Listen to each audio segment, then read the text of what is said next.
I run for our Indigenous sovereignty, our autonomy, our rights as Native peoples to just continue living, for missing and murdered Indigenous peoples and relatives, and most importantly, women and girls. Also to talk about like land and water and those issues that we face as Native peoples that, you know, shouldn't exist, but they do.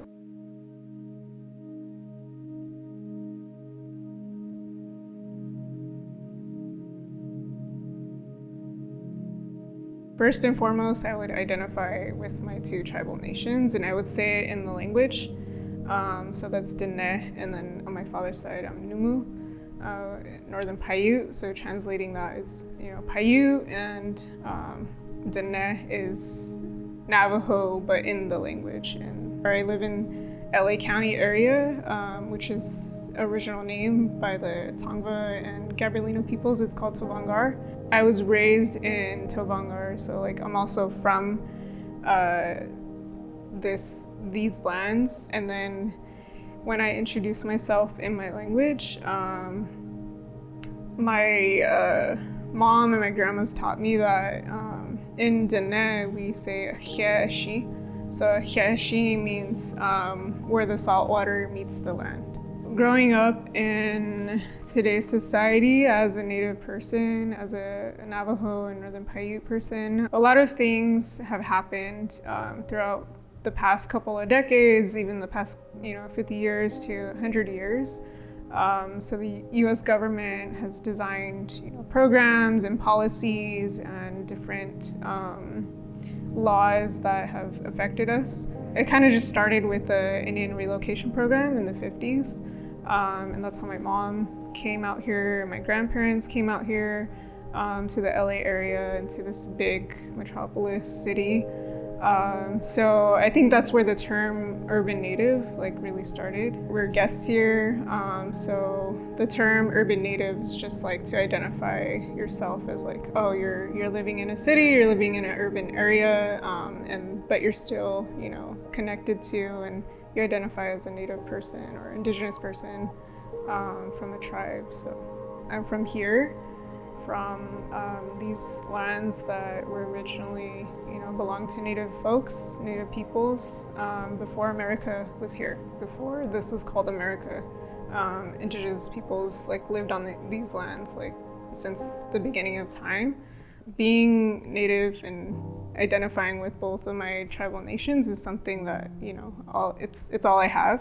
Growing up here in a city and being Native is very challenging to maintain our cultural and our only identity as Native people.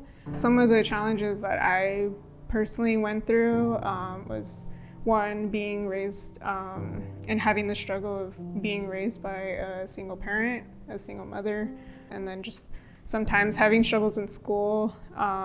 So being the only Native kid in school, so people would tease me and be like, why do you look this way, or why don't you talk this way? And they would want to place labels on me, and they wouldn't understand what Native meant, or what Navajo meant, or what Paiute meant. So I was teased a lot, I was bullied, so I only felt safe when I went home, and then sometimes my mom wasn't there to provide that safety because of her struggle.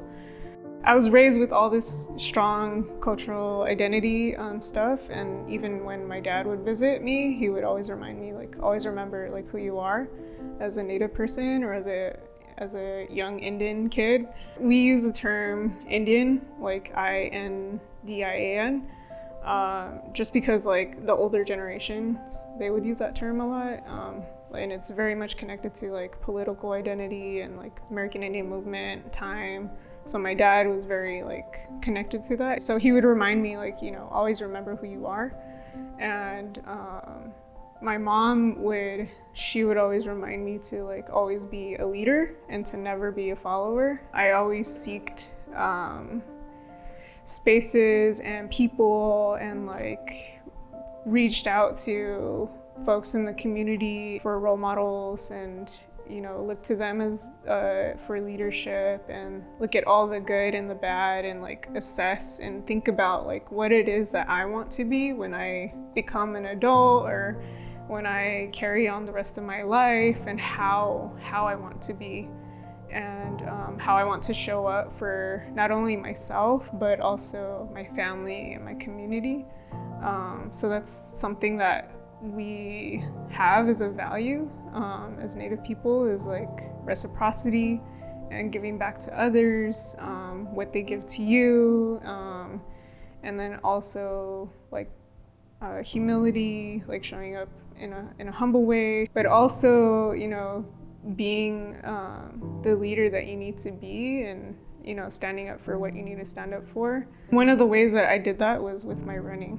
So I saw running as a positive, healthy way for me to like deal with and go through the struggles that my family or myself would go through. My mom talked to me about the time when I would be transitioning into young womanhood, and that there's a ceremony that I would need to go through for that.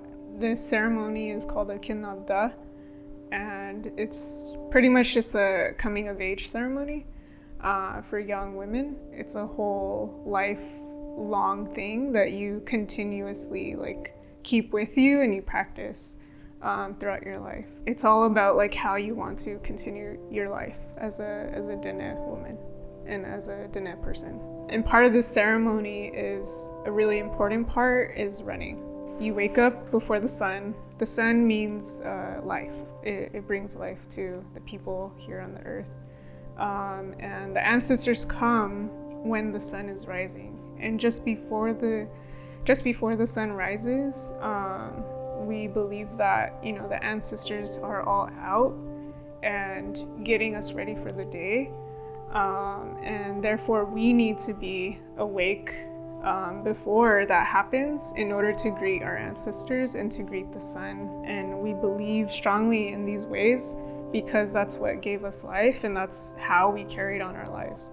As you're running, and then even after the run, you're reflecting on yourself, you're reflecting on your life, you're thinking about, it's also a prayer, and you're thinking about your prayer, you're thinking about the intentions that you want to set for yourself, or whatever it is, your family, or the land, or your community. In Dene we say khojo, and it means like beauty, and it means like prosperity, and it means balance, and it means peace, and all of these like beautiful things. For me, running today is always about prayer and always about setting intentions. I always think about, like the different Native folks of the lands where I'm running. I even think about like the other relatives, the non-human relatives, that maybe there's plants or animals or, things that we can't see, that I want to offer a prayer for. Close to me, there's a part of the LA River. And then next to that, not too far, is the 710 freeway.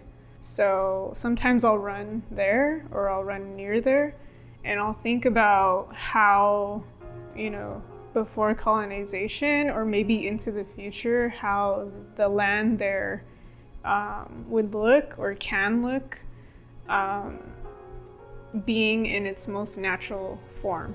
I'll also think about, if there's somebody that's struggling with something, a family member, a relative, a friend, maybe an elder or a community member, or just, it could also be like a social or political issue that's happening on the other side of the world, that I'll have like a calling, or I'll have like a thought about, and I'll want to, offer that prayer, whatever it is that they need or that is needed there.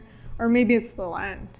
Maybe it's just like about the land, which is really important to me and a lot of Native folks. So right now, a lot of folks are talking about land back. I can't speak for everyone, but for me and a lot of Native folks and family members and friends and community members that I know, land back doesn't necessarily mean that we need ownership of the land. It's more of like returning the land to its original caretakers so that the land can flourish again and that the land could continue to provide life to everyone, not just the native and original caretakers, but to everyone who's living there. Without the land and without the water and, our earth, who we call Mother Earth, and, who takes care of us and gives us unconditional love, just offers everything that we need. Our food, our clothes, things that we need to drink, things that we need to just survive.